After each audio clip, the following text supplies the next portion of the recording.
Pertama-tama saya ingin menunjukkan dulu ini website saya, website kami progresi.co.id, di mana di sini akan memuat seluruh informasi mengenai perusahaan kami, produk kami, yaitu Progresi. Semua informasinya bisa dilihat di sini, apa itu Progresi, dan bagaimana Progresi itu dapat membantu kontraktor untuk dapat melakukan pengelolaan proyek dengan lebih simple. Itu. Nah, lalu di website kami itu juga ada tab features di sini yang nanti teman-teman bisa pelajari bersama-sama. Di sini sudah lengkap seluruh tutorialnya. Di mana Progresi itu nanti akan saya jelaskan lebih lanjut di presentasi, terdiri dari 4 pilar ini, yaitu perencanaan, laporan harian, analisa, dan diskusi. Di mana ini merupakan workflow dari project itu sendiri, di mana suatu project itu pertama-tama pasti akan harus dilakukan suatu perencanaan yang utama. Lalu selanjutnya adalah pelaksana lapangan itu dapat melakukan yang monitoring yang melalui laporan harian. Nah, ini yang kita lakukan juga di platform Progresi. Lalu selanjutnya kita sebagai manajer proyek harus menganalisa bagaimana status proyek, yang dimana itu merupakan perbedaan atau deviasi antara perencanaan dan laporan harian. Itu yang kita analisa. Apakah dia sifatnya positif atau negatif, gitu. Dan yang terakhir adalah koordinasi, diskusi, yaitu sebelum pengambilan, setelah kita mengetahui status dari suatu proyek, kita dapat melakukan corrective action atau pengambilan keputusan, fase pengambilan keputusan yang kita bisa lakukan bersama-sama karena sifatnya semua di sini datanya itu share. Nah, di dalam website kami itu sudah terdapat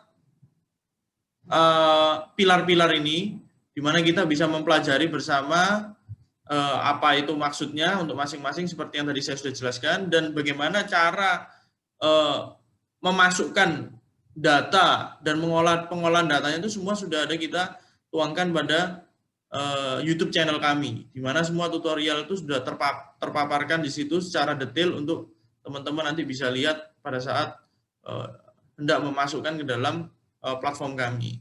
Begitu pula dengan video-video interaktif yang sangat membantu teman-teman dalam proses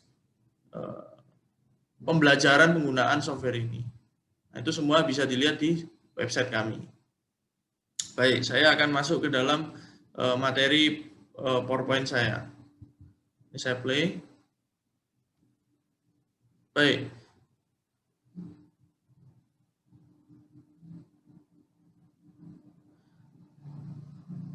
Oke.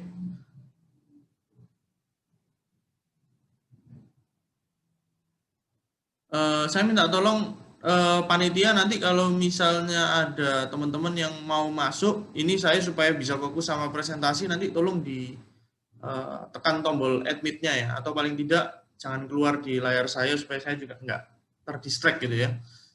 Baik, terima kasih. Kita mempunyai program pelatihan yang namanya berproyek bersama Progresi. Jadi kita melakukan safari dari universitas satu ke universitas yang lain itu dalam rangka untuk menyiapkan mahasiswa-mahasiswa yang sudah sudah mengalami kelas manajemen konstruksi, pengendalian proyek, biaya proyek, scheduling, itu melakukan pelatihan ini. Tapi saya juga punya kesempatan sebelumnya itu mahasiswa yang belum mengalami kelas-kelas tersebut pun juga bisa sebetulnya. Jadi dia belajar lebih awal.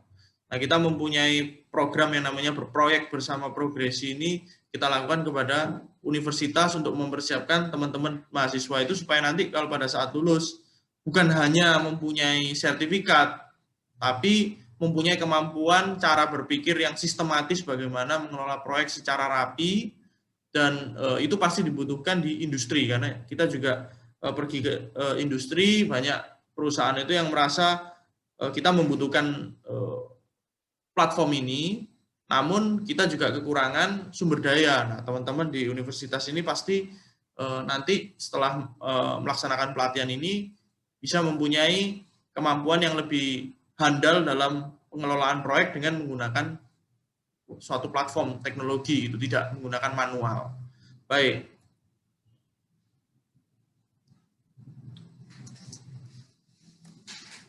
Macet. Bentar. Nah, baik, sebelum itu saya akan memperkenalkan diri saya. Nama saya Ryan Aaron Sutanto.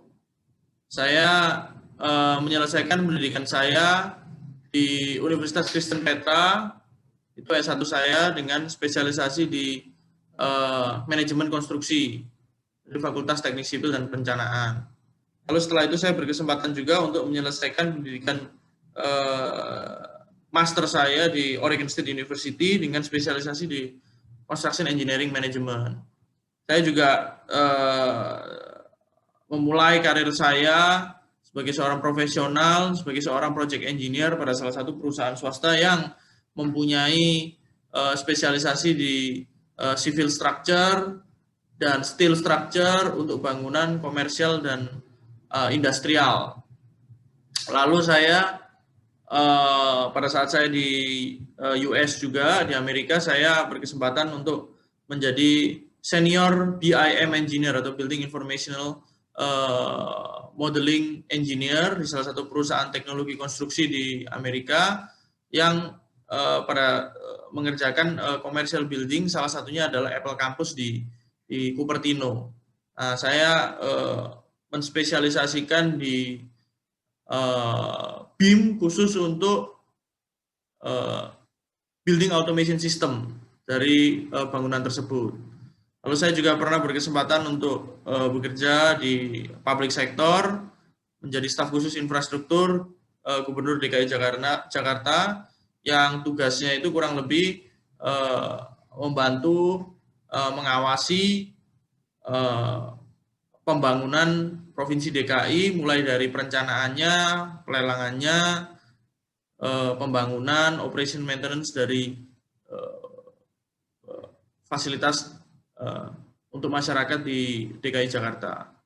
Lalu saya juga mempunyai perusahaan konstruksi sebagai general kontraktor, spesialisasinya di bangunan komersil dan industrial, dan tentunya hari ini saya mempresentasikan tentang progresi. Saya juga mempunyai perusahaan konstruksi, teknologi konstruksi, yang salah satu produknya adalah software progresi ini untuk teman-teman dan memfasilitasi industri konstruksi kita agar mempunyai manajemen proyek yang rapi. Lalu saya juga aktif di berbagai organisasi pengusaha seperti IPMI dan Kadin, dan organisasi konstruksi dan banyak organisasi lainnya. Baik, selanjutnya saya akan masuk ke progresi. Apa itu progresi? Progresi merupakan software manajemen konstruksi yang berangkat dari semangat kita Construction Simplified. Nah, ini tagline kita Construction Simplified ini maksudnya adalah kita melihat bahwa fenomena industri konstruksi, workflow-nya itu kan sudah sangat ribet, melibatkan banyak orang, dan termasuk pekerjaan yang kompleks gitu. Jadi kita dengan adanya progresi ini semangatnya adalah untuk mensimplifikasi suatu proses konstruksi yang ribet gitu. Dengan cara seperti apa? Tentunya kita progresi itu memfasilitasi perencanaan dan memonitor suatu proyek atau banyak proyek secara real time. Jadi datanya itu live gitu kan, berbasis data, visual, dan pastinya analisa. Teknologinya ini sendiri juga cloud system, karena dia live itu tadi, dan di-share datanya seluruhnya itu terintegrasi dengan seluruh stakeholder untuk mengukur parameter penting proyek, yaitu biaya, mutu waktu, dan keselamatan kerja. Nah, ilustrasinya itu seperti pada layar ini, di mana ada gambar awan gitu kan, di tengahnya ada project management, nah, di mana seluruh stakeholder proyek itu terhubung pada suatu sistem ini, di mana sistem ini akan mengakomodasi seluruh stakeholder proyek itu untuk melakukan yang namanya planning, lalu mengontrol proyek tersebut, dan berkomunikasi satu sama lainnya dengan menggunakan sumber informasi data yang sama dan tershare kepada seluruh stakeholder. Nah, manfaatnya apa sih secara garis besar penggunaan progresi ini? Nah, tentunya kita akan kembali ke apa parameter keberhasilan dari suatu proyek. Yaitu yang pertama pasti peningkatan profit, percepatan penyelesaian proyek, lalu kualitasnya itu pasti sesuai yang diharapkan karena kita mengontrol setiap aspek kendala di lapangan, dan yang terakhir adalah mencapai zero accident. Nah, bagaimana hal tersebut bisa tercapai? Nah, tentunya dengan pengurangan inefisiensi di lapangan, lalu keseluruhan proses mulai dari perencanaan dan monitoring sistem itu kita lakukan secara berkesinambungan. Mulai dari materialnya, pekerjaannya, peralatannya, safety-nya, semua kita rencanakan dan kita kendalikan, kita monitor. Lalu, ini tadi sudah saya singgung sedikit mengenai apa sih sebetulnya fitur di progresi itu. Nah, fiturnya itu tidak lepas dari 4 pilar ini yang tadi saya sudah sebutkan, yaitu perencanaan, apa yang direncanakan, mulai dari budgetnya, schedule-nya, material, peralatan, pekerja, safety-nya, subkontraktornya juga kita rencanakan. Jadi progresi ini juga mengakomodasi untuk bekerja bukan hanya general kontraktor ke owner, tapi dari general kontraktor ke subkontraktor. Itu bisa kita manage semua di sini. Lalu dengan laporan harian. Nah, laporan harian ini merupakan salah satu tool untuk mengontrol bagaimana performa di lapangan dari hari ke hari. Mulai dari progresnya, kedatangan materialnya, pemakaian materialnya, begitu pula dengan peralatan yang masuk dan keluar proyek, pekerjaannya kita hari ke hari kita monitor dengan baik, lalu safety-nya, kendalanya, dan berbagai macam parameter lain itu kita kendalikan, dibantu oleh bantuan visual juga, foto-foto dan video yang kita bisa lampirkan pada format laporan harian pada fitur kami. Lalu analisa. Nah, pilar analisa ini merupakan pilar untuk software dapat melihat status proyek yang notabene itu kalau kita sekarang ingin mengetahui status dari proyek itu melakukan analisa yang repetitif gitu. Nah, sedangkan kita punya software yang akan menghitungkan secara otomatis, itu dapat sangat meringankan beban manajemen untuk mengetahui bagaimana status proyek. Nah, apabila terjadi suatu deviasi, baik plus atau minus, dia akan menunjukkan gitu di fitur analisa. Nah, itu yang nanti akan kita gunakan, data tersebut kita gunakan untuk pengambilan keputusan atau corrective action juga. Bagaimana kita dapat menindaklanjuti suatu keadaan agar dia tidak trennya negatif terus, misalnya seperti itu. Dan terakhir adalah fitur diskusi untuk saling berkoordinasi bagaimana menindaklanjuti permasalahan tersebut. Baik. Tentunya kita juga mempunyai fitur untuk memberikan informasi kepada teman-teman nanti yang penggunaannya, aplikasinya, pelatihannya, itu nanti kita bisa lihat juga dengan scan barcode ini bagaimana workflow-nya supaya kelihatan secara bigger picture-nya seperti apa. Lalu tentunya karena kita ini pekerja lapangan, kita juga memerlukan suatu bantuan dari mobile aplikasi. Jadi aplikasi kita ini bukan hanya dapat diakses melalui web saja, namun melalui mobile juga bisa. Tersedia di Google Play dan di App Store. Nah, menyesuaikan dari mobile phone masing-masing dari teman-teman. Oke, selanjutnya kita akan memperkenalkan mengenai fitur-fitur di Progresi. Kita akan demonstrasikan langsung di aplikasinya itu sendiri. Saya nggak melalui PowerPoint, ini nanti PowerPoint-nya saya akan berikan kepada teman-teman panitia untuk bisa download dan nanti bisa dilihat-lihat kembali supaya nanti tidak tersesat pada saat mengisi. Nah, ini langsung saya tunjukkan di aplikasinya. Saya langsung masuk ke aplikasi kita. Baik, ini alamatnya di app.progresi.co.id. Lalu kita masukkan username dan password. Nah, ini nanti yang teman-teman akan dikasihkan aksesnya melalui email masing-masing.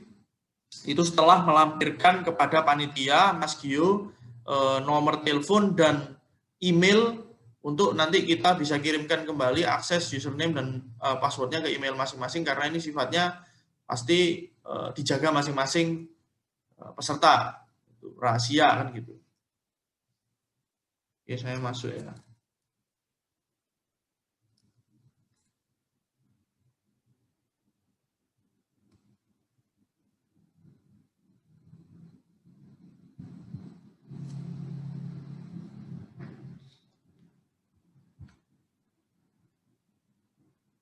Baik.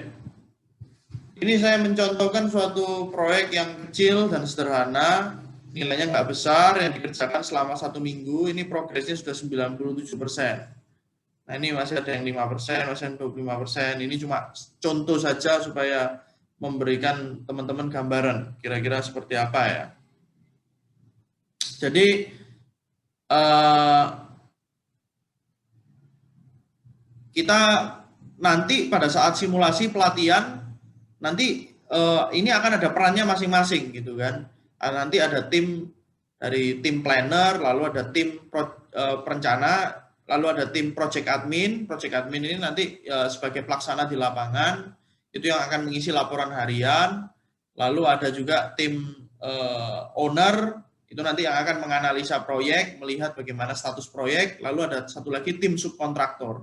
Nanti simulasi tugas dari teman-teman itu adalah menjalankan 4 peran tersebut. Nanti yang terbagi pada kelompok-kelompok itu, kelompok dan regu. Gitu kan. Nanti kita komunikasikan juga melalui chat group di WhatsApp untuk koordinasi selanjutnya. Baik, ini pertama-tama saya ingin menjelaskan mengenai data master. Data master ini merupakan, ini saya bukakan contohnya sebagai salah satu contoh. Data master ini merupakan seluruh material yang kita masukkan dulu di awal, yang apa saja yang akan dipakai di proyek ini. Gitu. Karena lain proyek pasti materialnya beda, lain lokasi, harganya juga berbeda-beda, maka kita masukkan. Nah, kita masukkan semua. Apakah harus dimasukkan semuanya jadi satu langsung di hari pertama? Tidak harus. Apa yang kita bisa masukkan secara berkala juga. Nah, terus pertanyaannya, apakah kalau misalnya dari setiap proyek kita buat di sini harus kita buat data master berulang-ulang? Tidak harus. Bisa juga kita lakukan fitur import ini. Import ini bisa mengimport dari proyek sebelumnya atau proyek lain gitu. Jadi kita bisa ambil template-nya, kita lalu edit, itu bisa juga. Jadi fungsinya kita masukkan dulu data master ini untuk material, peralatan, jenis pekerja, dan tipe kecelakaan. Ini saya nggak contohkan satu-satu, tapi konsepnya adalah kita memasukkan apa saja material yang digunakan di proyek, kita masukkan seluruhnya. Begitu pula dengan peralatan, jenis pekerja, kita masukkan dulu. Nah, setelah itu kita akan dengan leluasa selanjutnya melakukan perencanaan. Nah, perencanaan ini seperti apa? Saya akan tunjukkan. Baik. Kurang lebih penampakannya seperti dilihat pada layar. Kita bisa melihat bahwa sebetulnya yang ada di sini itu adalah RAB standar, sebetulnya RAB standar. Jadi di mana terdiri dari tasnya, aktivitasnya, lalu di sini ada harga satuannya, lalu ada kuantitasnya, ada satuannya, lalu di sini akan menghitungkan otomatis. Jadi seluruhnya di Progresi itu yang di bawahnya ada garisnya itu artinya tempat untuk mengisi data, informasi gitu. Nah, jadi ini kita bisa juga lakukan copy paste dari Microsoft Excel langsung kemari, itu bisa. Tinggal di copy kolomnya apa, langsung di paste di sini itu bisa. Itu. Lalu fitur kolom tambahan di sini itu sebetulnya adalah durasi ini, durasi mulai dan berakhir. Ini kita lakukan yang namanya proses penjadwalan proyek melalui yang namanya predecessor. Nah, ini saya nggak menjelaskan secara detail lagi bagaimana cara menyusun scheduling. Saya asumsi teman-teman sudah mengambil kelas scheduling. Tapi kalau misalnya nanti dirasa pada saat pelaksanaan proyek itu pelaksanaan pelatihan perlu dijelaskan lagi konsep scheduling, nanti saya bisa kita lakukan conference bersama, kita janjian, itu nggak masalah. Tapi singkat cerita, kita lakukan suatu namanya penjadwalan proyek, di mana satu aktivitas itu mempunyai ketergantungan dengan aktivitas yang lain, yaitu dengan hubungan early start, early finish. Lalu kita kaitkan antara satu aktivitas dengan aktivitas yang lain, jadilah dan kita tambahkan durasi, maka jadilah penjadwalan proyek ini. Nah, ini kita juga bisa lakukan klik tombol critical path. Artinya dia akan membantu, fitur ini akan membantu teman-teman sebagai perencana untuk mengetahui aktivitas apa saja yang masuk dalam lintasan kritis. Nah, lintasan kritis kan berarti lintasan yang sensitif gitu kan, apabila dia terjadi suatu keterlambatan di salah satu tasnya atau aktivitasnya, itu akan mengakibatkan keterlambatan maupun percepatan proyek. Itu kita bisa melihat melalui tombol ini. Nah, selanjutnya kita melakukan yang namanya suatu proses perencanaan. Nah, perencanaan yang kita rencanakan apa saja? Yaitu tadi yang saya sampaikan, mulai dari material, peralatan, pekerja, semua kita rencanakan untuk masing-masing aktivitas. Seperti apa contohnya? Nah, kita mau lihat satu-satu ya. Ini saya close supaya nggak bingung gitu. Saya contohkan untuk aktivitas ini, pembersihan tulangan 4 buah diameter 12 ini. Kita coba masuk ke dalam perencanaan material, apa saja yang kita harus rencanakan. Jadi ini seperti RAP standar, di mana kita merencanakan aktivitas ini, ya kan? Itu membutuhkan material apa saja. Nah, ini yang material tadi kita sudah masukkan datanya di master, tinggal kita pilih saja di sini materialnya apa saja, gitu kan. Nah, kita masukkan, kita juga bisa menambahkan di sini. Mau ada material apa, kita bisa tambahkan. Nah, setelah itu kita masukkan kuantitasnya. Lalu kita masukkan juga tanggal penerimaan di lapangan. Apa maksudnya tanggal penerimaan di lapangan? Bagaimana kita mengetahuinya? Kan kita ini masih merencanakan. Nah, kita bisa mempunyai feeling dari sini. Kita melihat di sebelah kanan, kita mengetahui kapan pekerjaan tersebut mulai. Tanggal 13. Berarti teman-teman sebagai perencana kira-kira berarti H- berapa sih material tersebut harus datang? Ini kita asumsikan satu hari sebelumnya. Nah, ini nanti kita rencanakan satu hari sebelumnya, tinggal kita pilih tanggalnya, lalu kita masukkan di sini.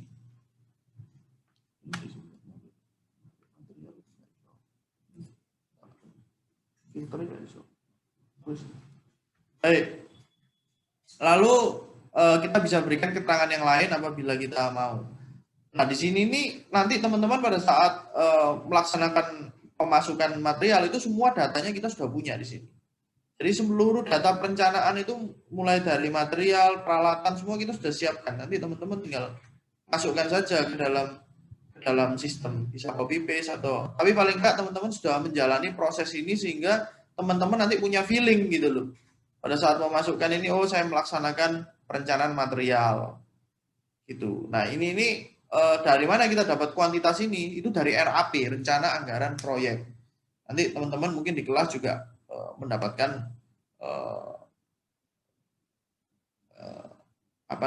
pengendalian biaya, yaitu kelas pengendalian biaya itu pasti akan disuruh membuat RAP.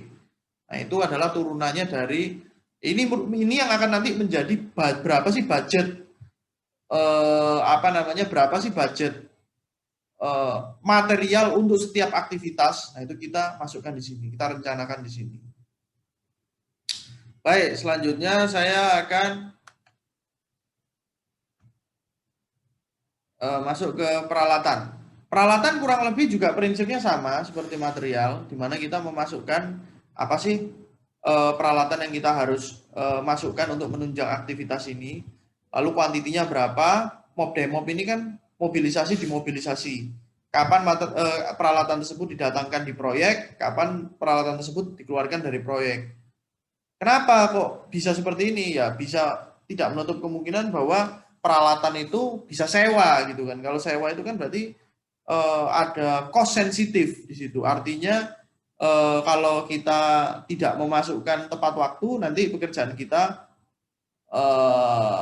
terlambat. Tapi kalau kita mengeluarkannya juga telat 1-2 hari dari lapangan, nanti akan dibebankan ke kita. Nah, ini sesuatu yang kita harus rencanakan dan kita kendalikan, kita monitor gitu. Oleh sebab itu kita berikan perencanaan di sini. Lalu selanjutnya yang paling terakhir adalah pekerja. Nah, pekerja ini seperti apa perencanaannya? Kita memasukkan pekerja ini ibaratnya untuk aktivitas specifically ini, pembesian tulangan diameter 12 ini, itu dibutuhkan berapa tukang, berapa pembantu tukang. Nah, dari sini nanti kita dapat mengetahui berapa sih produktivitasnya pekerja itu pada saat kita memasukkan laporan harian. Jadi nanti pada saat kita memasukkan laporan harian, nanti saya akan jelaskan di bab pilar laporan harian, kita nanti akan memasukkan progres kan setiap harinya. Nah, di situ kita akan memasukkan berapa tukang yang mengerjakan. Nanti kita perbandingkan kira-kira dari perencanaan kita dengan implementasi kita di lapangan, orang yang bekerja itu nanti akan keluar gitu selisihnya. Berapa yang kita rencanakan, berapa yang aktual. Nah, kita nanti counter lagi, kita perbandingkan lagi dengan progres yang kita kerjakan, apakah itu terjustifikasi apa enggak gitu. Jangan-jangan kita orangnya banyak tapi produktivitasnya rendah. Nah, ini nanti alat yang kita gunakan untuk memonitor itu. Nah, kita perlu rencanakan. Nah, perencanaan pekerja di fitur di progresi ini ada dua macam perencanaan. Yang satu itu ini untuk mengukur nanti produktivitas, yang satu lagi adalah yang di sini. Nah, yang di sini. Yang di sini itu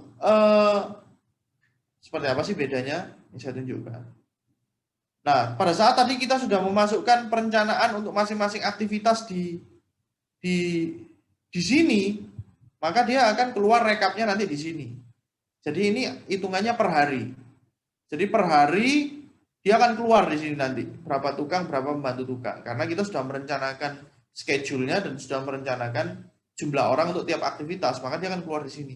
Nah, ada satu fitur yang kita juga harus mengisi di sini inputan, yaitu berapa sih jumlah pekerja per hari tersebut. Nah, spesifiknya ini tanggal 18. Berapa orang? 8 orang. Nah, ini nanti fungsinya berbeda. Ini fungsinya nanti untuk membantu kita memonitor berapa jumlah pekerja yang terdeploy atau yang bekerja di lapangan per hari. Nah, itu fungsinya nanti untuk opnam mandor. Jadi opnam mandor itu walaupun kita kadang kalau di Indonesia kan kita sifatnya kan juga ada yang kontraknya itu borongan. Borongan itu kan biasanya kejelekannya itu kalau mandor borongan, kalau misalnya pada saat opnamnya itu nggak cukup, dia pasti akan hitung absen. Nah, pada saat dia hitung absen, kalau kita nggak tahu berapa jumlah orang yang mereka pekerjakan di lapangan setiap harinya, kita nggak akan mempunyai kontrol. Kita cuma percaya sama mandor, oh dalam 2 minggu rekapnya berapa orang hari gitu.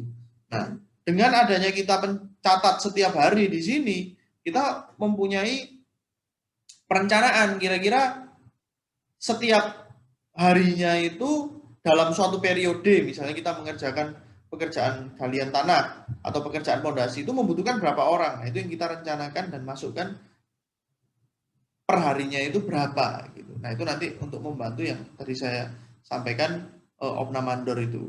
Baik. Lalu selanjutnya kita melaksanakan perencanaan safety. Seperti apa perencanaan safety? Nah, perencanaan safety ini kurang lebih, ini bagi orang-orang safety, itu tahu yang namanya job hazard analysis. Job hazard analysis, ya kan? Itu bagaimana seorang petugas safety itu dapat memforecast ya, melihat potensi bahaya apa yang mungkin akan muncul di proyek melalui aktivitas apa saja yang ada di proyek yang dapat menimbulkan potensi bahaya bagi pekerja. Nah, itu kita rencanakan di sini. Nah, kita bisa tambah, bisa lakukan, kita masukkan apa bahayanya, kecelakaannya apa, lalu tas yang termasuk di sini, tasnya apa saja, kita bisa masukkan lebih dari satu. Lalu solusinya apa? Itu kita masukkan di sini. Nah, lalu kita save, kita klik simpan, maka dia akan menjadi suatu variabel perencanaan di sini yang nanti akan kita monitor setiap harinya. Baik, perencanaan safety sudah, lalu perencanaan subkontraktor. Ini yang terakhir ini. Pilar perencanaan yang terakhir yaitu subkontraktor. Nah, pada suatu proyek besar kan tidak mungkin seorang general kontraktor itu bekerja sendiri. Pasti dia didukung oleh spesialis kontraktor pada bidangnya masing-masing. Nah, dalam contoh proyek kali ini ada 2 subkontraktor. Nah, saya ingin menunjukkan bahwa fitur progresi itu bisa mengkoordinasi dengan subkontraktor melalui progres harian atau per periode yang mereka submit ke general kontraktor. Nah, nanti ini akan ada 2 fitur, yaitu untuk proses pengajuan approval dari subkontraktor ke general kontraktor. Dan yang kedua adalah berapa jumlah pekerja yang dipekerjakan oleh subkontraktor di lapangan. Nah, ini kaitannya nanti dengan produktivitas kembali. Nah, ini penampakannya seperti ini. Jadi aktivitasnya, harga satuan, quantity, ini standar. Lalu dia menghitungkan otomatis, ada bobotnya di sini. Nah, ini nanti yang akan diajukan oleh subkontraktor ke general kontraktor secara periodik. Itu entah 2 minggu sekali atau sebulan sekali. Nah, itu tergantung nanti dealnya antara general kontraktor dengan subkontraktor. Yang jelas pada saat dia menagih invoice, itu dia akan mengajukan persentase. Berapa persen yang sudah dia selesaikan, orangnya berapa, dia akan kumpulkan melalui format ini, bisa di-approve atau bisa disuruh revisi oleh general kontraktor. Nanti saya akan tunjukkan di bab laporan harian, itu dia akan terlog gitu, teradministrasi, kapan dia mulai mengajukan, kapan dia direspon oleh kapan subkontraktor mengajukan, kapan general kontraktor merespon. Apakah itu responnya langsung di-approve, apa harus direvisi kembali, itu semua tanggal-tanggalnya akan terlihat gitu oleh ada catatannya. Jadi tidak ada yang istilahnya saling menunggu, oh saya belum di-approve dan lain sebagainya. Jadi itu semua sudah up di dalam sistem, semua bisa melihat dan semua termonitor siapa yang nantinya lama untuk merespon sehingga mengakibatkan keterlambatan. Gitu. Baik, dengan demikian bab perencanaan ini selesai. Saya akan masuk ke laporan harian. Nah, ini saya akan close dulu supaya nggak terlalu banyak di layar, nanti bingung.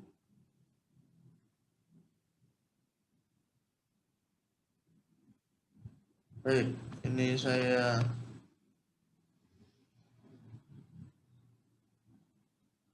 masuk ke laporan harian ya. Baik, laporan harian kita bisa lihat di sini. Ini tanggal-tanggal di sebelah kiri ini merupakan tanggal dari mulainya proyek hingga berakhirnya proyek. Nah, ini kan proyek pendek ya, cuma 7 hari ya. Di sini cuma 7 hari. Di sini ada checklist atau check button. Ini akan otomatis terisi apabila laporan harian tersebut sudah diisi. Jadi dia akan diberikan penanda. Apabila dia nanti sudah di save, itu dia akan diberikan penanda di sini. Nah,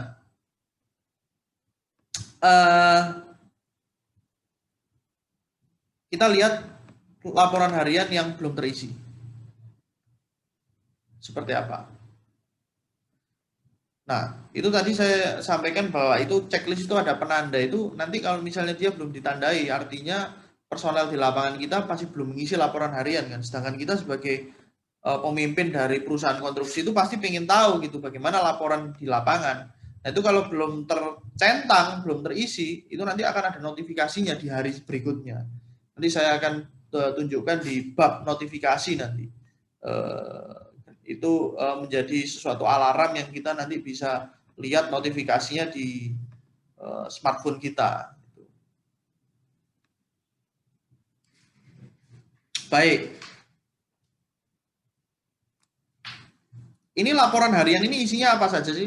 Laporan harian itu isinya ya yang pertama adalah progres, memasukkan progres, lalu pekerja kita masukkan bagaimana status pekerjanya per hari itu, lalu material kita masukkan, lalu peralatan kita masukkan di sini,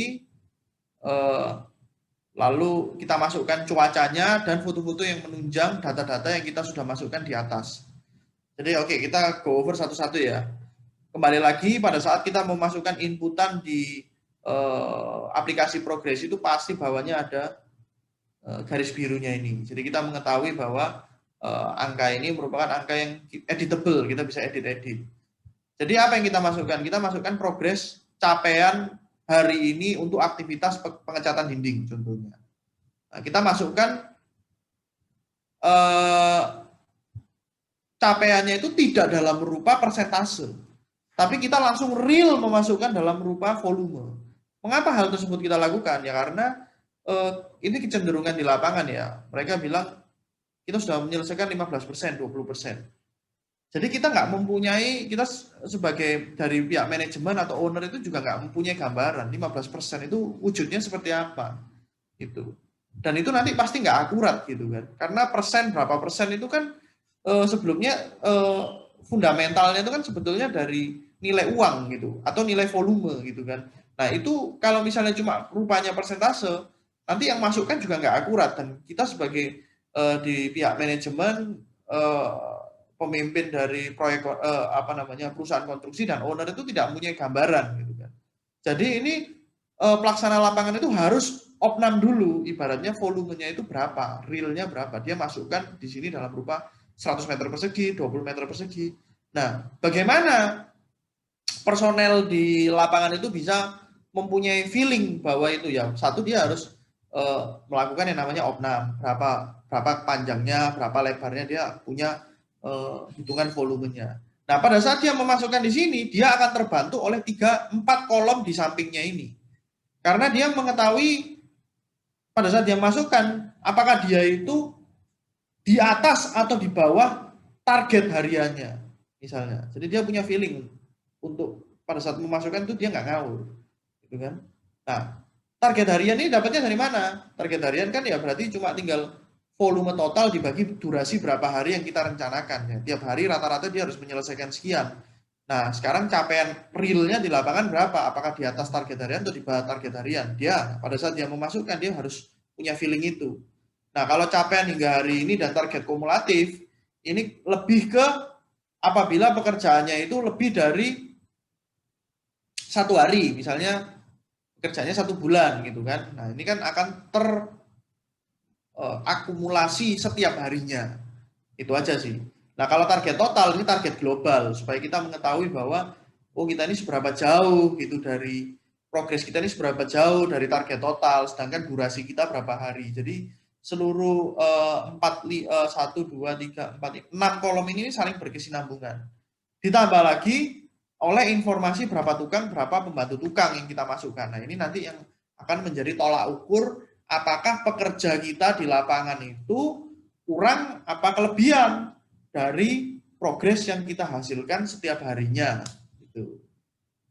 Oke, selanjutnya saya akan masukkan jumlah pekerja. Nah, jumlah pekerja ini kita yang tadi fungsinya sebagai opnam. Kita masukkan untuk tanggal 19 ini berapa tukang. Ini kita bisa tambahkan juga jenis-jenis pekerjanya kita bisa tambahkan. Nah, kita bisa tambahkan dia nambah di belakang itu. Kita tambahkan di sini jenis-jenisnya. Lalu kita masukkan berapa orangnya. Nah, jumlah hari ini maksudnya shift, berapa shift. Biasanya kalau untuk proyek kecil sih mungkin cuma 1 shift dari jam 8 sampai jam 4. itu jam 8 sampai jam 5. Tapi kalau misalnya proyek yang medium itu bisa 2 shift. Jam 8 sampai jam 5, jam 5 sampai jam 10. Itu 2 shift, hitungannya 2 hari. Nah, itu bisa 1 shift, 2 shift, 3 shift, 4 shift, semuanya bisa masuk di sini. Lalu ada juga jumlah jam, misalnya bekerjanya 2 shift 3 jam. Nah, itu juga ada rate setiap jamnya. Itu memungkinkan untuk dimasukkan. Nah, nanti sistem akan menghitungkan secara otomatis ini ada berapa orang hari gitu kan.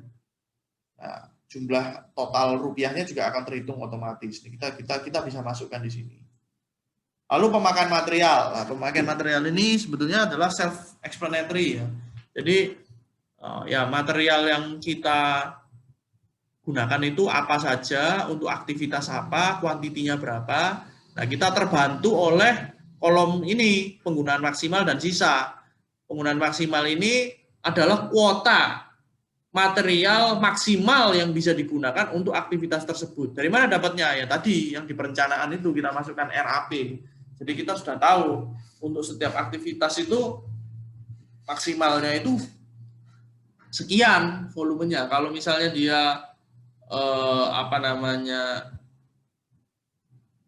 lebih banyak, ya berarti dia kelebihan gitu materialnya. Lalu sisa ini ya bisa plus bisa minus. Kalau sisanya plus berarti masih punya tabungan gitu. Tapi kalau minus ya berarti sudah dipakai lebih dari yang direncanakan.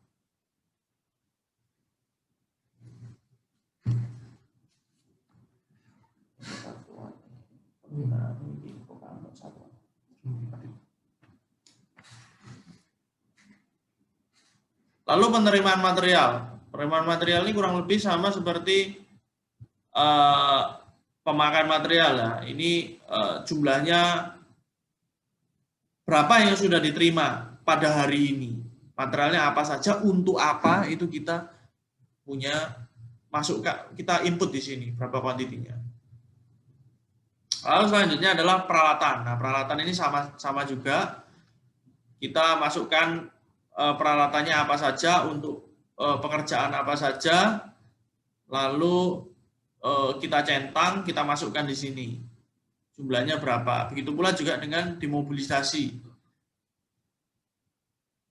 Lalu selanjutnya cuaca kita masukkan, misalnya cuacanya hujan, gerimis, kita masukkan. Nah, ini kan apabila terjadi suatu keterlambatan atau produktivitas yang turun setiap harinya di proyek itu kan bisa juga disebabkan oleh faktor alam yang kita tidak bisa kendalikan. Nah, tentunya pihak manajemen perlu justifikasi mengapa hal tersebut bisa terjadi. Kita report di sini, jam berapa hujan, keterangannya kenapa, apa yang terdampak di lapangan apabila hujan. Itu kita misalnya galiannya longsor atau orangnya bekerjanya tidak bisa cepat dan lain sebagainya, kita berikan keterangan di sini. Dan tentunya kita juga bisa melampirkan foto by video untuk menjustifikasi seluruh aktivitas yang ada di atas ini semuanya.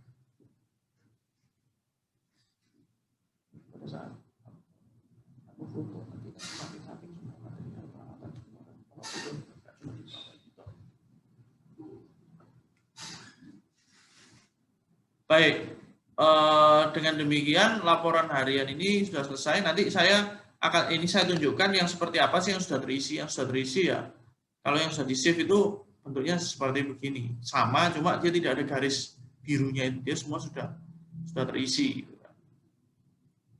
Baik, selanjutnya ada lagi laporan kendala. Nah, laporan kendala ini juga kita laporkan apabila ada suatu kendala yang kendala lapangan yang terjadi, itu kita tidak masukkan di laporan harian, kita fasilitasi di sini. Jadi kita bisa masukkan misalnya ada kendala banjir, penyebabnya hujan yang sangat lebat. Solusinya kita buat saluran air. Siapa yang bertanggung jawab? Nah, ini Pak Dodo. Tanggal kejadiannya kapan? Tanggal 12. Lalu tindak lanjutnya ini deadline-nya kapan? Oh, 1 hari selanjutnya. Nah, ini masih open. Kalau masih open itu artinya dia masih belum ditindaklanjuti. Nah, kalau belum ditindaklanjuti, pasti ada kaitannya nanti di lapangan itu terdampak gitu kan. Nah, ini harus ditindaklanjuti. Nah, nanti kalau sudah ditindaklanjuti, dia harus update di sini statusnya. Jadi close. Nah, nanti dia akan diminta fotonya seperti apa yang sudah ditindaklanjuti, dia masukkan keterangannya, baru dia nanti akan klik simpan untuk mengupdate status ini. Begitu pula juga dengan kendala safety. Adalah kendala-kendala yang menyebabkan potensi bahaya di lapangan itu kita ini masih open, belum ditindaklanjuti berarti. Nah, ini konsepnya sama, nanti kita juga harus klik close gitu kan, apabila di lapangan sudah ditindaklanjuti dan ada deadline-nya juga. Nah, yang terakhir adalah laporan harian subkontraktor. Nah, laporan harian subkontraktor ini tadi sekilas saya sudah jabarkan, di mana dia ya memasukkan progresnya, berapa yang dia sudah selesaikan. Nah, ini proses pengajuan, ada yang disetujui, ada yang harus direvisi kembali. Tanggal-tanggalnya semua teradministrasi di sini sehingga dia dapat terlihat apakah nanti kalau ada keterlambatan itu keterlambatan yang yang mengumpulkan, yang merevisi atau yang merespon, itu semua akan teradministrasi secara transparan di sini.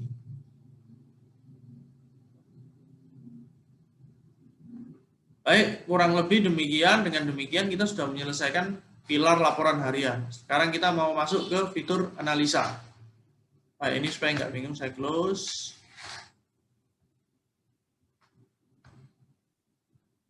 Kita masuk ke analisa.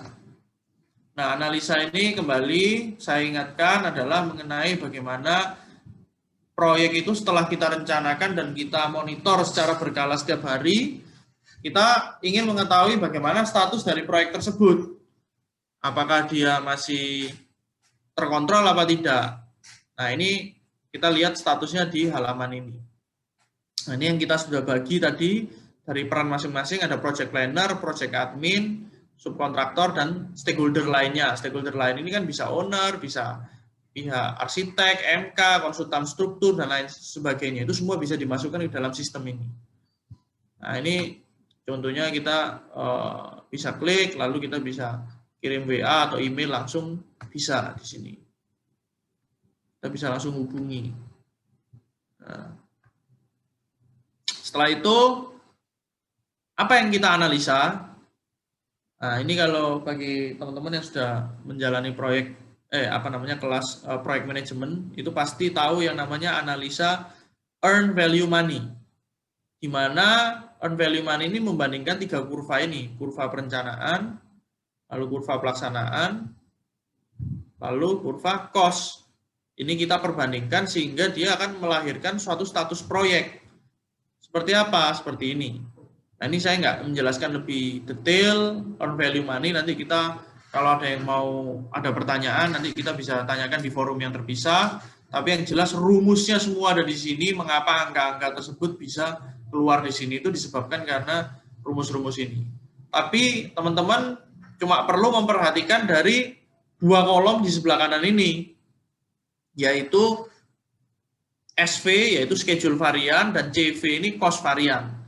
Nah, kita bisa mengetahui status proyek dari perbandingan 3 kurva itu, apakah proyek tersebut schedule artinya dia lebih telat, atau lebih cepat, atau cost varian kalau dia over budget atau under budget kan gitu. Dan kita dapat memonitornya untuk setiap harinya. Nah, kita kasih supaya mudah di sini adalah color coding ya. Dimana kalau schedule merah itu kan berarti artinya dia terlambat, minus nih, terlambat. Tapi kalau dia hijau berarti dia lebih cepat. Sedangkan cost, kalau misalnya dia cost varian, kalau misalnya dia merah, ini berarti dia under budget. Tapi di hari-hari selanjutnya dia hijau, berarti dia sudah under budget. Yang atas nih over, yang bawah under budget. Nah, ini terus akan termonitor setiap harinya. Nah, ini kita juga bisa zoom. Kita bisa geser-geser. Kita bisa dapatkan parameternya semua, itu bisa terlihat di sini. Lalu selanjutnya adalah pekerja. Pekerja kita perbandingkan antara yang kita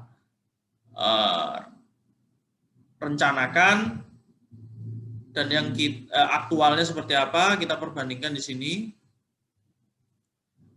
Lalu jenis pekerjanya untuk setiap hari juga tertabulasi di sini. Dia akan terlihat setiap harinya tukangnya jenisnya apa saja, berapa orang, berapa shift, semua tertabulasi di sini. Ini juga bisa difilter, dipilih periode mana sampai periode mana, dia akan kelihatan. Gitu. Dia akan terfilter otomatis.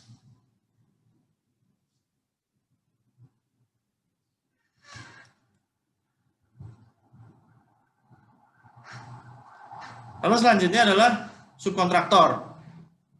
Nah, subkontraktor ini sudah menampilkan yang tadi setelah kita masukkan laporan harian, di bab laporan harian, lalu dia akan mengeluarkan statusnya di sini, subkontraktor, apakah dia disetujui, berapa persen, untuk setiap aktivitasnya itu kita bisa lihat di sini. Untuk setiap aktivitasnya kita bisa lihat bagaimana statusnya, apakah dia disetujui semua, apakah harus direvisi. Nah, ini kalau ada 100 item, ya 100-100-nya akan punya status ini. Nah, ini sifatnya pengajuan nanti untuk invoice. Penagihan dari subkontraktor ke general kontraktor. Oke.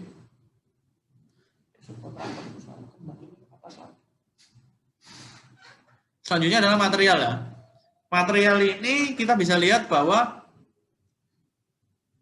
rekap penerimaan material, mulai materialnya apa saja, dia diterima tanggal aktualnya tanggal berapa, kita bisa lihat di sini, kita perbandingkan dengan dia rencana penerimaannya itu tanggal berapa. Nah, di sini ada color codingnya. Kalau misalnya dia hijau, artinya dia datangnya itu lebih cepat. Ini contohnya, dia direncanakan tanggal 14, dia datangnya tanggal 12, jadi dia lebih cepat. Makanya hijau. Lalu yang on time, direncanakan tanggal 12, datang tanggal 12, dia on time. Tapi kalau misalnya dia terlambat, dia akan merah warnanya. Nah, ini kan dapat membantu general kontraktor jangan sampai pekerjaan di lapangan itu terhambat, tidak selesai, atau progresnya tidak tercapai karena materialnya itu telat datang di lapangan. Gitu. Nah, ini harus diantisipasi setiap harinya. Lalu kita juga bisa melakukan filter di sini. Kita pilih analisanya untuk material tertentu misalnya.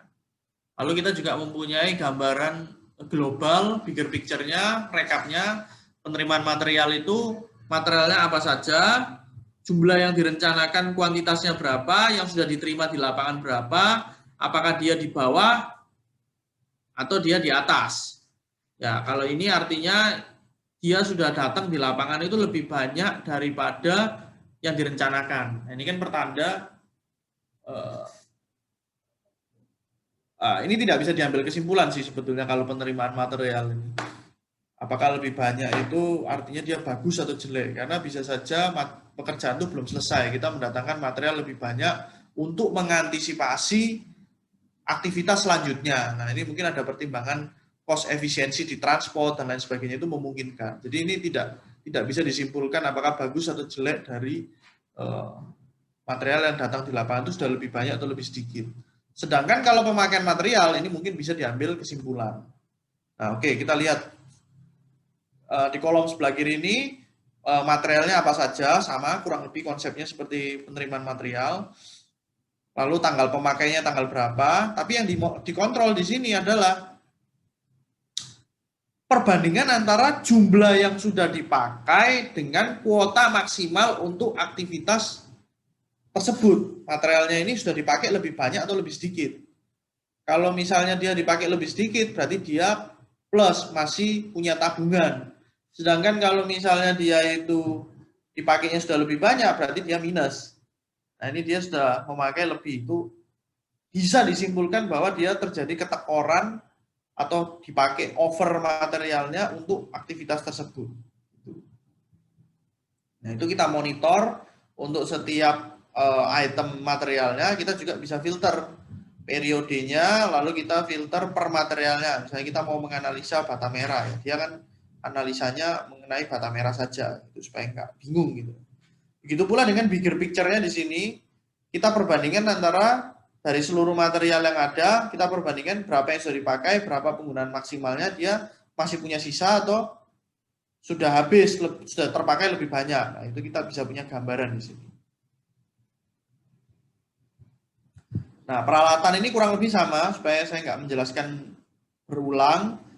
Kurang lebih sama seperti material, hanya saja yang dimonitor adalah waktunya untuk mobilisasi dan demobilisasi. Ini saya lompat. Lalu aktual cost. Nah, ini cost proyek.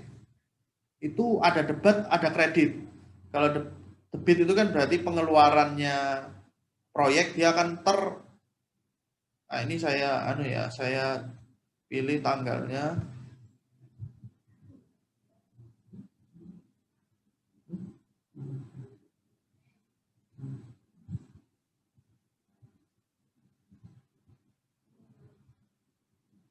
Baik, ini misalnya di bulan Januari. Ini proyeknya Januari kemarin.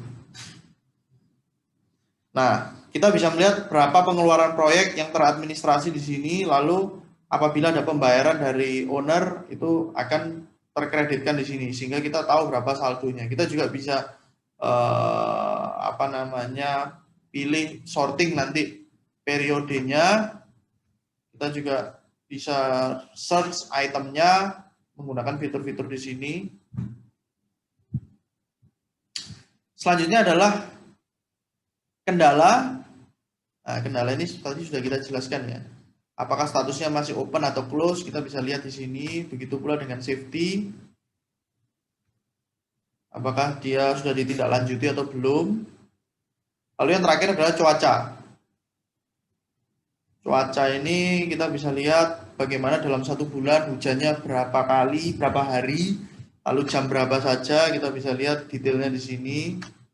Nah, kita bisa lihat detailnya di sini untuk mengetahui bagaimana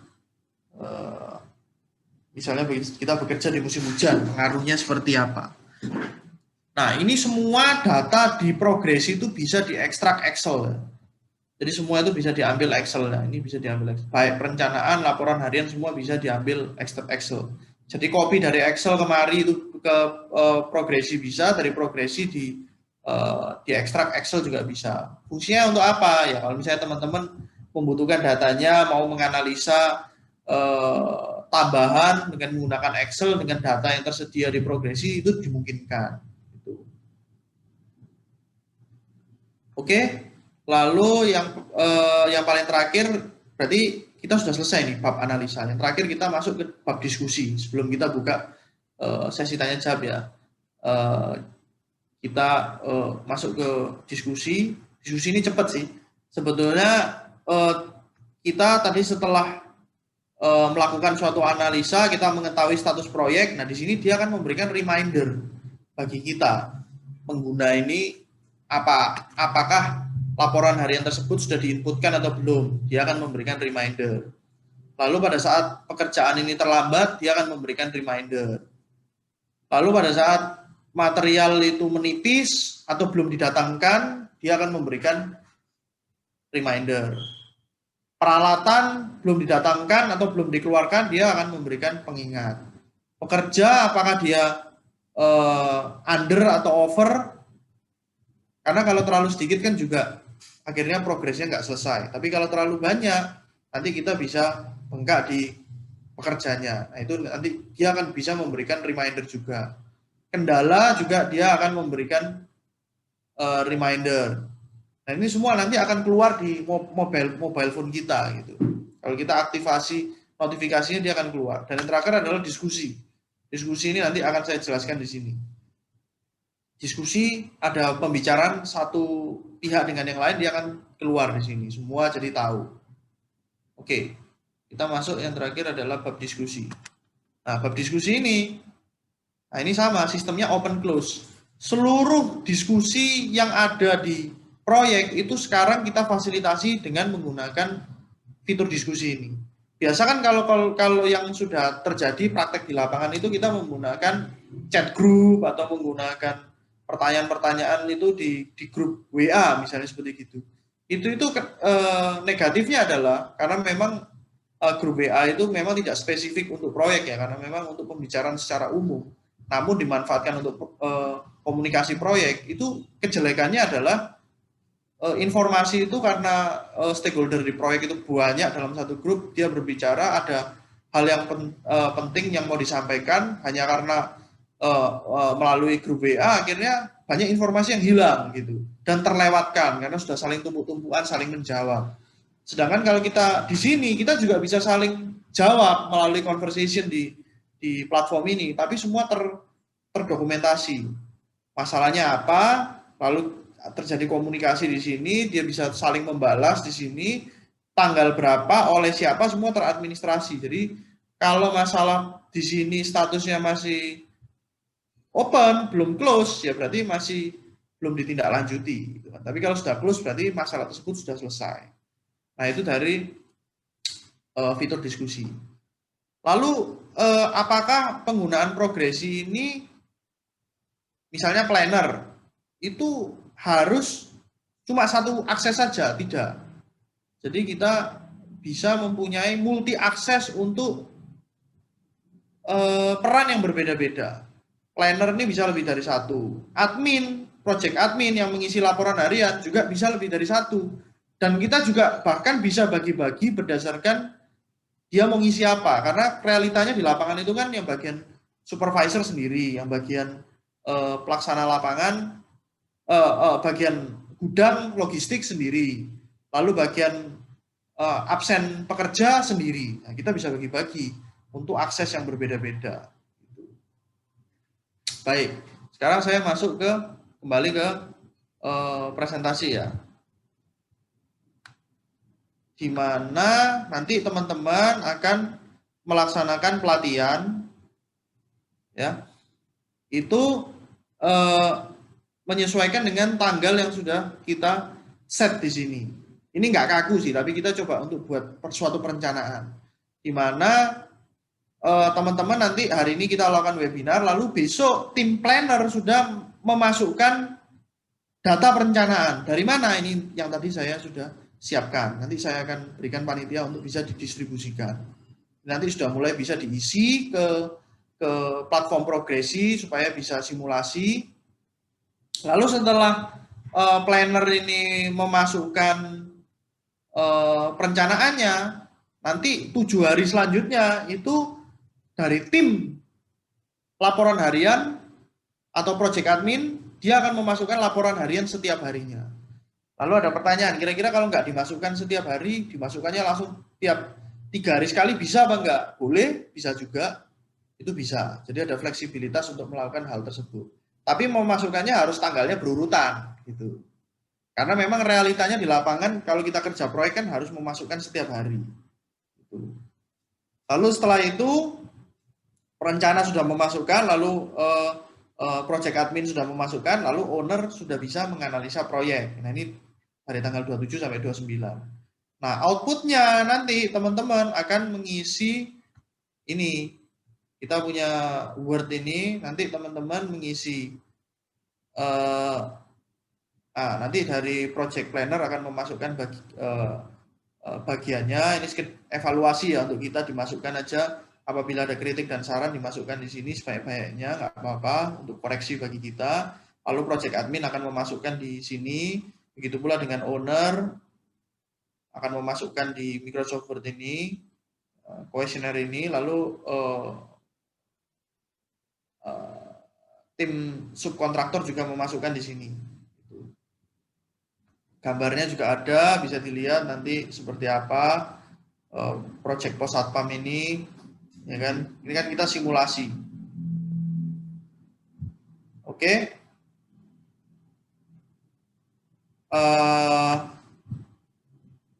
Lalu ini sedikit informasi mengenai sosial media kami. Kalau misalnya nanti mau download di Google Store atau App Store juga bisa dilakukan.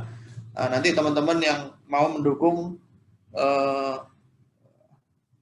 aktivitas kami ya, maksudnya semangat kami untuk melakukan pelatihan-pelatihan di universitas, bisa juga follow di Instagram kami di progresi.id atau subscribe channel YouTube kami di Progresi Indonesia. Nah, kurang lebih demikian. Nanti komunikasi semua kita bisa lakukan di koordinasi di grup WA.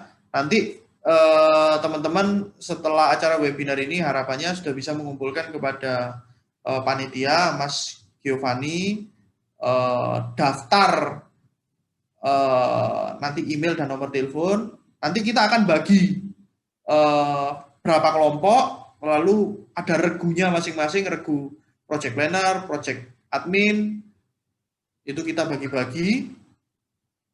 Nanti kita pilih ketuanya. Nanti ketuanya itu yang boleh dipilih dari panitia, nanti milih, atau dari kita juga boleh. Nanti kita koordinasi sama ketua. Nanti ketua kalau ada pertanyaan semua sampaikan ke ketuanya, lalu nanti dari ketuanya akan mendistribusikan informasinya ke anggotanya masing-masing. Kurang lebih demikian. Ini saya akan sedikit menunjukkan video bagaimana website progresi itu bisa membantu teman-teman dalam nanti kalau misalnya kebingungan dalam mengisi platform kami, itu semua sebenarnya sudah lengkap di sini, sudah komplit. Ini sebagai gambaran aja.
Baik, kurang lebih sih video itu sifatnya seperti demikian supaya nanti teman-teman juga bisa melihat kembali videonya kalau ada yang ada informasi dari pelatih webinar siang hari ini yang terlewat, bisa kembali melihat video-video ini. Ini juga ada tutorialnya step by step bagaimana pemanfaatan step by step memasukkan data di progresi. Baik, kurang lebihnya demikian. Saya serahkan kembali ke panitia. Mungkin saya bisa menjawab pertanyaan dari teman-teman. Monggo silakan. Kalau ada pertanyaan, saya buka sesi tanya jawabnya.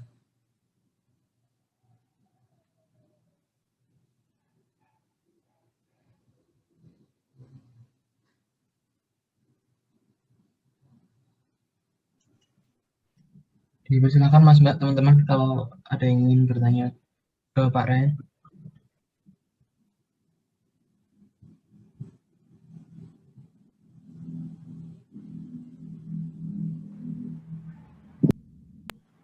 Permisi, saya izin bertanya. Iya, Baik. saya Fani Natasha izin bertanya, Pak. Berarti nanti itu untuk data-data baik itu harga per material atau jenis material ataupun jenis pekerjanya jika di lapangan, berarti itu nanti mengikuti dari HSPK masing-masing daerah begitu. Ya, itu standarnya sih seperti demikian. Tapi realitanya di proyek itu nanti pasti tergantung rate negosiasi antara general kontraktor dengan mandor itu sendiri. Itu karena ibaratnya saya mempunyai mandor nih, sama-sama dari Purwodadi misalnya. Antara mandor A dan mandor B itu harganya bisa berbeda gitu. Karena kan itu kan sama aja kita berbisnis. Kita berbisnis kontraktor, walaupun item pekerjaannya sama, harganya kan bisa berbeda. Itu tergantung sense bisnis masing-masing gitu. Ada mandor yang merasa mungkin pekerjaannya ruang lingkupnya tidak masuk A atau B, itu menyebabkan variasi harga. Jadi kalau untuk realnya di lapangan seperti begitu. Namun kalau untuk pengisian platform progresi untuk pelatihan kali ini itu nanti sudah kita masukkan di sini semua rate-nya, tinggal dimasukkan di platform kita aja gitu. Nah, oh ya tadi saya lupa menyampaikan satu informasi bahwa pelatihan ini nanti ujungnya ada sertifikatnya ya. Nanti saya akan berikan sertifikat kepada teman-teman yang sudah menyelesaikan pelatihannya. Jadi nanti outputnya itu adalah ini Microsoft Word ini. Tentunya teman-teman bisa mengisi ini apabila datanya yang di platform itu sudah terisi semuanya. Nanti dari tim kami ada PIC-nya yang memantau dan memfollow up dari teman-teman kalau ada pertanyaan juga. Kurang lebih demikian. Baik, Pak. Terima kasih.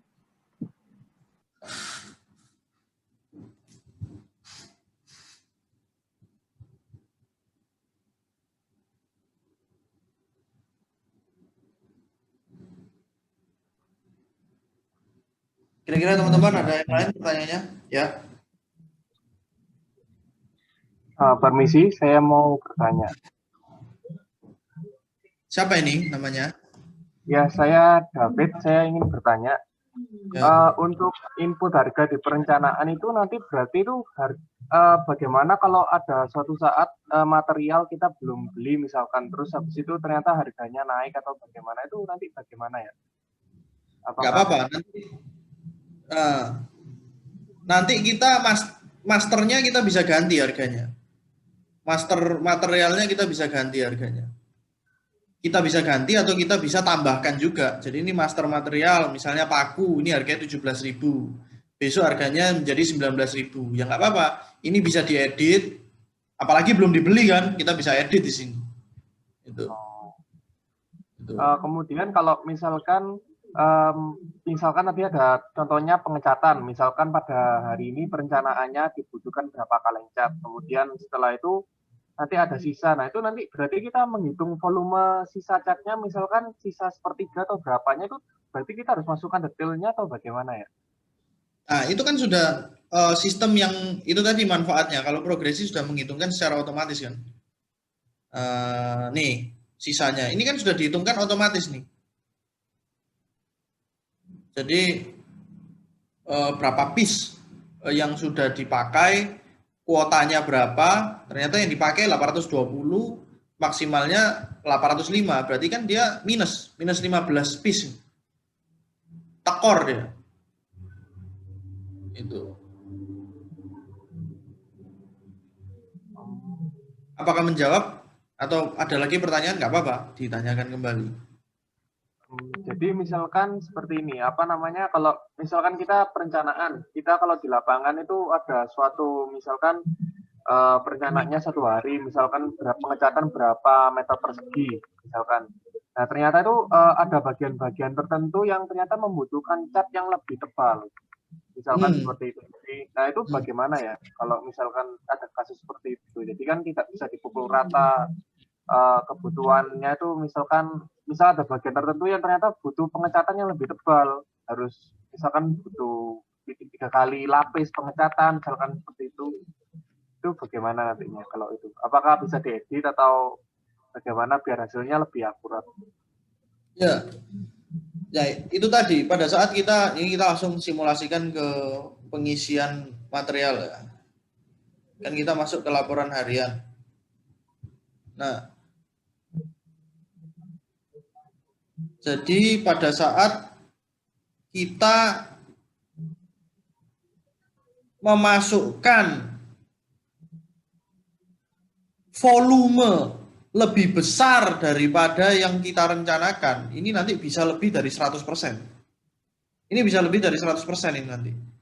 Jadi kita sudah punya target bahwa target totalnya 119. Itu asumsinya untuk 2 lapis. Tapi ternyata pada saat kita ngecat 2 lapis, itu catnya belum nutup, kan gitu kan. Jadi kita harus melapisi lagi lapisan ketiga. Nah, lapisan ketiganya ini, tapi tidak di seluruh bidang. Misalnya cuma berapa meter persegi. Berarti kan ada cost yang harus ditanggung oleh proyek untuk mempertahankan mutu, itu dia harus cat lagi yang ketiga kali, lapis lagi yang ketiga, misalnya gitu. Bilas lagi yang ketiga. Nah, itu kan ada volume lebih kan. Nah, kita bisa masukkan di sini. Nanti di sini akan menghitung lebih dari 100% di sini. Itu dari sudut pandang progresnya. Nah, dari sudut pandang materialnya, ya di sini dia akan mana tadi? Pemakaian material. Di sini pengecatannya, misalnya dia lebih, dia harus ngisi lebih banyak. Misalnya membutuhkan berapa pil? 150. Jadi dia akan minus di sini. Itu kurang lebih demikian. Baik Pak, terima kasih.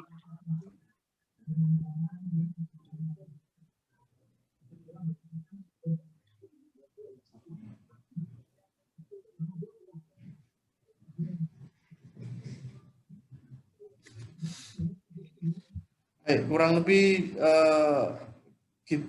demikian. Jelas ya? Pak? Ya, terima kasih Pak atas jawaban. Baik.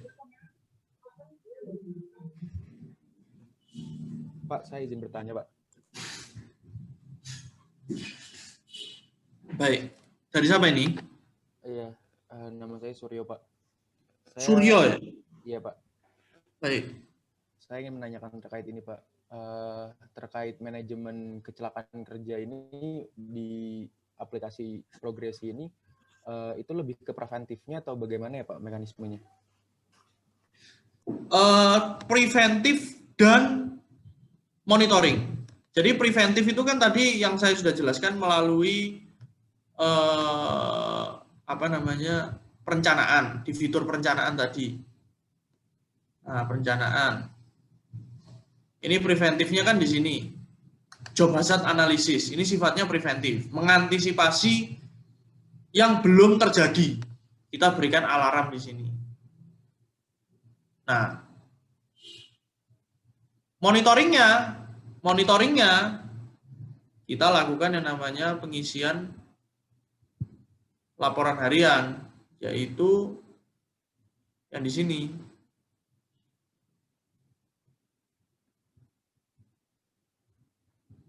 Di sini. Ini yang kita monitor, ini yang live. Ini yang live. Gitu.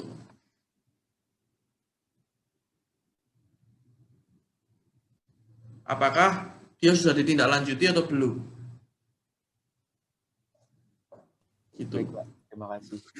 Ya. Jadi dua-duanya, preventif dan sekaligus monitoring.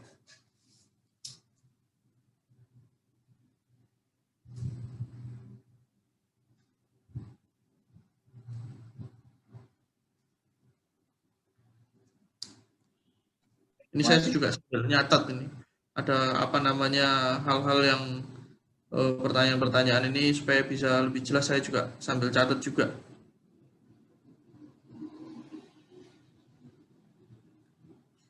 Kalau mungkin teman-teman juga ada masukan, bagi saya nggak masalah loh ya. Itu kita sangat terbuka dengan masukan supaya nanti kita bisa langsung tindak lanjuti.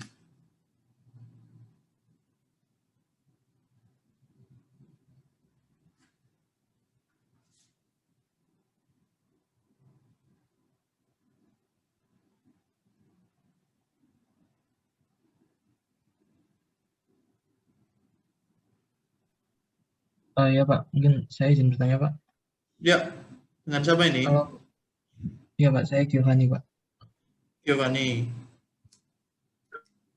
Untuk terkait timeline yang ada di suatu proyek, apakah disajikan secara grafikal atau disajikan secara grafis atau bagaimana ya Pak? Atau secara list gitu Pak? Ini menanyakan mengenai apa yang disediakan progresi atau real di lapangan. Yang disediakan Pak. Jadi kemudahan kita dalam melihat.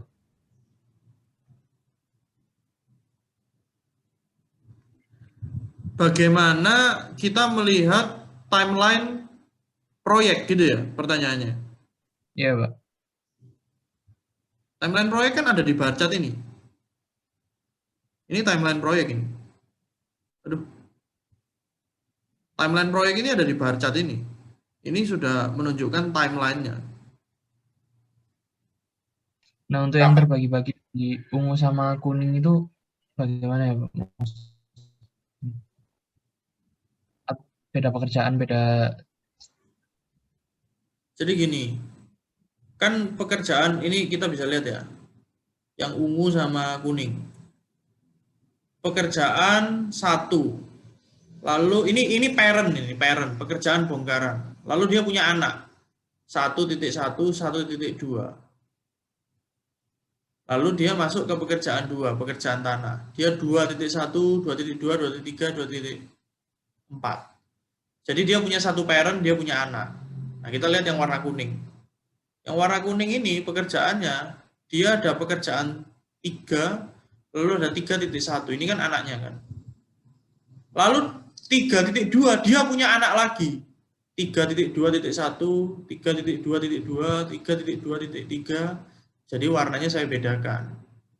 Ini pekerjaan, ya ini parent, ini anaknya, ini son-nya gitu kan, ini grandson-nya misalnya gitu. Nanti kalau ada lagi anak lagi di bawah ini grandson gitu kan ibaratnya. Warnanya nanti beda. Jadi warna ini kenapa beda? Ini membedakan antara apakah dia apa namanya dia anak atau dia cucu kan gitu kan. Kita bedakan. Lalu di sini juga ada warna apa ini? Warna bata ini, warna marun ini. Ini kalau ada suatu hari libur. Nanti ini kan hari liburnya kan sudah di set di sini. Hari liburnya sudah di set ini. Hari liburnya tanggal 14. Nah, ini pasti tanggal 14 ini yang libur. Tanggal 14 kalau kita tarik ke atas ini kan tanggal 14 ini kotaknya ini. Nah, ini libur. Dia akan ada penandanya. Jadi dia harus geser. Nah, nanti kalau misalnya ada aktivitas yang melalui tanggal 14 ini ya pasti dia akan nambah panjang. Pasti ada gambar merah marunnya ini satu garis ke atas ini semua libur gitu di aktivitas tersebut. Kurang lebih demikian. Apakah menjawab, Gio? Ya baik Pak. Terima kasih Pak. Ya.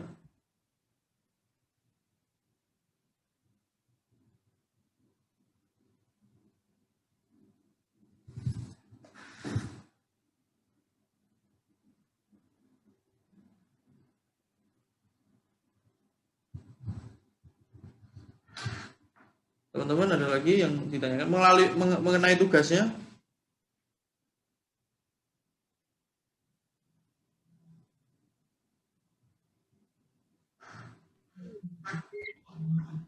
Permisi Pak, saya David ingin bertanya kembali, apakah boleh?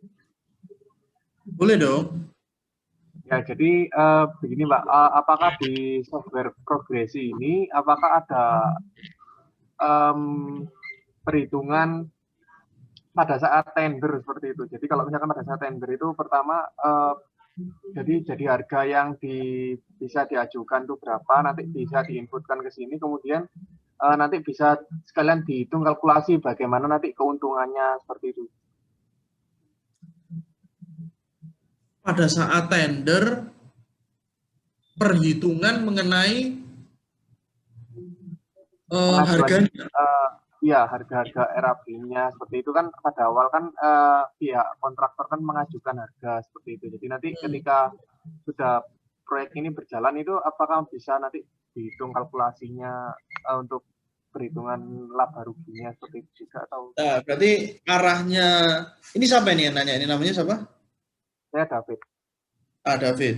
Ini arahnya pertanyaannya berarti jadi pertanyaan kamu ini ada beberapa sedikit yang tak revisi tapi berusaha tak jawab. Itu. Kronologinya, seseorang membuat perencanaan di platform progresi, itu pastinya dia sudah memenangi suatu tender. Pada saat seseorang sudah mendapatkan suatu pekerjaan melalui mekanisme tender, maka dia saatnya untuk merencanakan pekerjaannya. Jadi program progresi ini bukan software yang digunakan untuk estimasi proyek, bukan. Estimasi proyek itu untuk tender. Karena pada saat kita berbicara tender, itu yang dibutuhkan itu bukan perencanaan orang, bukan perencanaan yang lain-lain. Tapi yang dibutuhkan adalah berapa harga yang kita ajukan ke owner melalui mekanisme tender. Tender itu kan diperbandingkan antara satu dengan yang lain. Nah, itu kita membutuhkan software estimasi. Nah, sedangkan software progresi merupakan software manajemen konstruksi. Itu sedikit revisi dari pertanyaan David. Tapi kalau pertanyaan kedua mengenai untung rugi dari suatu perusahaan, itulah yang tadi yang dinamakan perencanaan versus monitoring. Secara garis besar, kalau untung rugi itu kita mengetahuinya berapa yang kita rencanakan dan berapa yang kita aktualnya di lapangan seperti apa. Grafiknya sudah ada yang tadi S-curve-nya itu dan kurva perencanaan, kurva pelaksanaan dan kurva cost itu yang kita perbandingkan akhirnya melahirkan suatu status proyek apakah dia ini untung apa rugi. Tapi kalau pertanyaan kamu mengenai berapa sih sebetulnya harga pokok dari suatu material kaitannya dengan RAB kita, itu yang namanya RAP, rencana anggaran proyek. Rencana anggaran proyek itu, nanti saya tunjukkan ya. Rencana anggaran proyek itu yang kita masukkan di material ini, material peralatan bekerja. Jadi rencana anggaran proyek itu bukan hanya material, tapi ada peralatan juga, ada pekerja juga, gitu kan. Nah, ini kita keluarkan rekapnya di sini. Ini yang lain tak tutup dulu biar nggak bingung. Nah, material. Nih materialnya. Jadi ini seluruh material yang ada dalam proyek. Yang tadi kita sudah masukkan dari setiap aktivitas kan dia akan tertabulasi di sini. Seluruh material akan ada di kolom yang di atas ini semuanya. Nah, lalu di setiap aktivitas dia punya kuantitinya. Ini orang pakai koral untuk pekerjaan apa saja, jumlahnya berapa meter kubik, semua tertabulasi. Nanti dia akan ada kumulatifnya di bawah sini. Kumulatif di bawah ini terus ditambahkan sampai ke kanan dia keluar RAP-nya ini. Berapa sih harga modalnya beli seluruh material di proyek tersebut untuk materialnya 56 juta. Lalu kita juga punya nanti yang equipment sama tabel kolomnya. Lalu pekerjaannya berapa jumlah orang harinya, semuanya ada gitu. Jadi kita bisa menghitung kira-kira proyek kita itu untungnya berapa dari nilai dibandingkan dengan nilai kontrak yang kita dapatkan dari owner. Gitu. Kurang lebih demikian.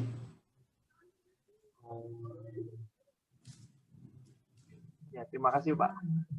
Baik.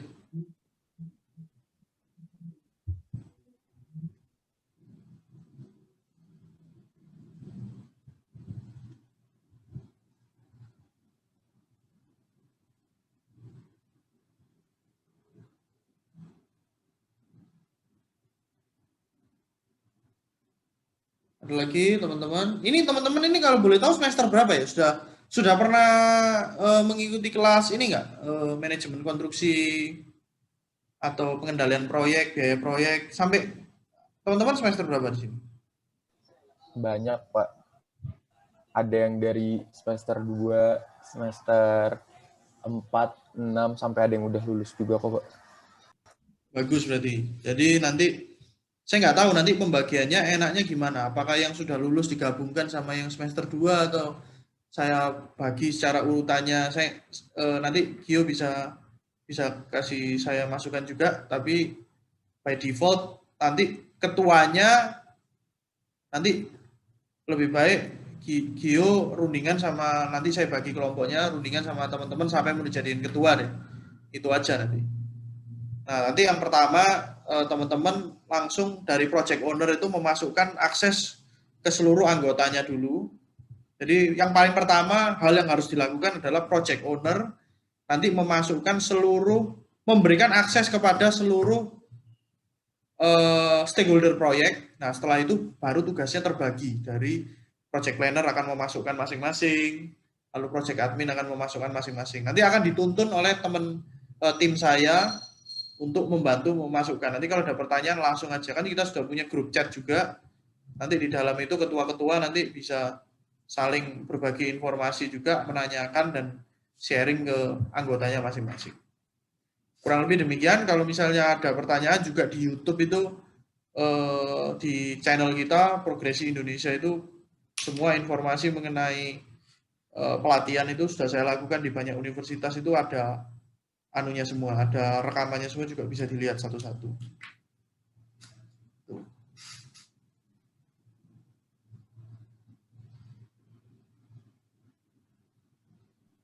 Pak, untuk kelompok yang ada mungkin dirombak lagi atau bagaimana, Pak?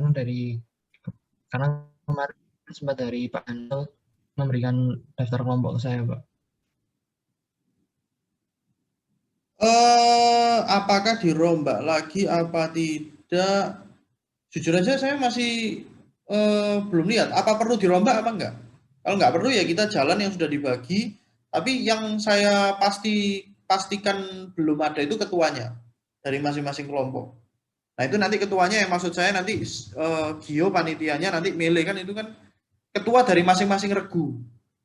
Itu. Jadi berapa orang itu dipilih ketuanya, rundingan masing-masing regu siapa yang mau jadi ketua. Nah nanti ketua itu fungsinya nanti perannya nanti koordinasi dengan tim kita gitu. Jadi ada pertanyaan dari anggota sampaikan ke ketua rundingan sama kita, apakah kita bisa langsung jawab di grup atau harus conference. Kalau harus conference ya atur waktu, kapan teman-teman ada waktu untuk conference, langsung didemokan, langsung share screen pakai Zoom, pakai Google Meet, nanti gampang kalau itu.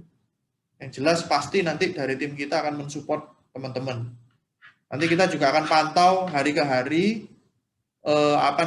bagaimana perkembangan input ke dalam platform kami. Gitu. Kurang lebih demikian. Baik, Pak. Terima kasih, Pak.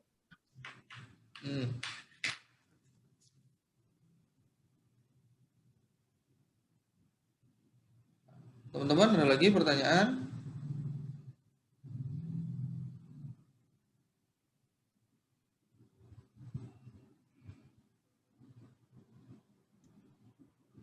Ya Pak, mungkin dari teman-teman sudah cukup. Mungkin bisa ditutup Pak untuk sesi pada hari ini. Baik, kalau demikian saya tutup ya. Terima kasih teman-teman yang sudah partisipasi pagi hari ini, sampai siang hari ini sudah memberikan kesempatan Progresi untuk bisa membagikan pengalaman dan teknologi kepada teman-teman. Mudah-mudahan bermanfaat. Kalau ada pertanyaan, jangan sungkan-sungkan untuk ditanyakan di grup, mau menanyakan mengenai Progresi atau mau menanyakan mengenai seputar industri konstruksi ataupun bagaimana peluangnya yang lain-lain, monggo silakan, saya akan berikan seluruh informasi yang saya bisa berikan, nggak ada masalah. Anggap aja saya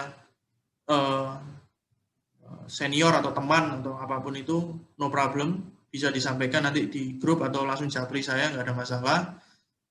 Terima kasih teman-teman atas waktunya. Selamat mencoba dan mudah-mudahan bermanfaat teman-teman. Baik, saya ucapkan juga terima kasih kepada Universitas Brawijaya. Nanti kita ketemu 3 minggu dari sekarang. Kita akan evaluasi untuk membahas perregu untuk membahas ini saja. Jadi nanti pada saat prosesnya kita tuntun, nanti 3 minggu lagi kita cuma langsung presentasi masing-masing, setiap regu 5 menit aja cukup, apa yang didapatkan dan kesan pesannya silakan dimasukkan di file ini, Microsoft Word ini ya, berproyek bersama progresi ini. Baik, kurang lebihnya saya mohon maaf, terima kasih waktunya. Saya serahkan kembali ke panitia, ketua panitia, Mas Gio. Terima kasih, Mas Gio. Ya Pak, dari saya mewakili panitia, terima kasih Pak atas ketersediaannya mengisi materi pada hari ini. Baik. Baik, terima kasih. Saya live ya. Baik, Pak. Iya, Bapak. Terima kasih, Pak Rian. Terima kasih, Pak Rian. Terima kasih.